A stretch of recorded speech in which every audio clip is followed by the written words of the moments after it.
कापूस पिकात कीटकनाशक, बुरशीनाशक, टॉनिक, विद्राव्य खत, वाढरोधक. आणखी एक महत्त्वाचा विषय, रसशोषक किडीसाठी एकापेक्षा जास्त कीटकनाशक एकत्र मिश्रण करणं. हा ट्रेंड म्हणजे ही पद्धत महाराष्ट्रात सर्वीकडे चालू आहे. पण मित्रांनो, सर्वांचा कापूस चांगला काय होत नाही. आता तुम्ही म्हणता सर तुम्ही कॉम्बिनेशन सांगा.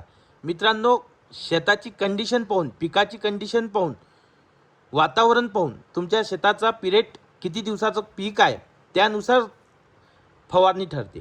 आता तुम्हाला कीटकनाशक, बुरशीनाशक, टॉनिक, विद्राव्य खत असं फवारणी सांगणारेच खूप सारे लोक आहेत. पण आमचं काम तसं नाही. तुमच्या शेतामध्ये प्रत्यक्ष पाहणी करून नंतर आम्ही निदान करतो. तर मित्रांनो बघा, या शेतामध्ये खूप कमी औषध यूज केलेलं आहे. एकच कीटकनाशक आहे, बुरशीनाशक पण नाही आहे आणि एक विद्राव्य खत, अशा गोष्टी मिळून फवारणी केली आहे. तर बघा कसा छान रिझल्ट आला.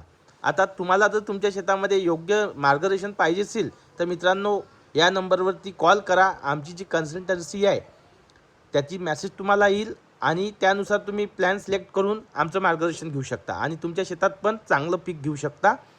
बघा, तुम्ही जास्त खर्च करत आहे, जास्त औषध फवारणी करत आहे, जास्त प्रमाणात खत देत आहे, त्यामुळे तुमचा खर्च तर वाढला पण उत्पादन कमी झालं. आता निर्णय तुमचा आहे, काय करायचं तुम्ही ठरवा.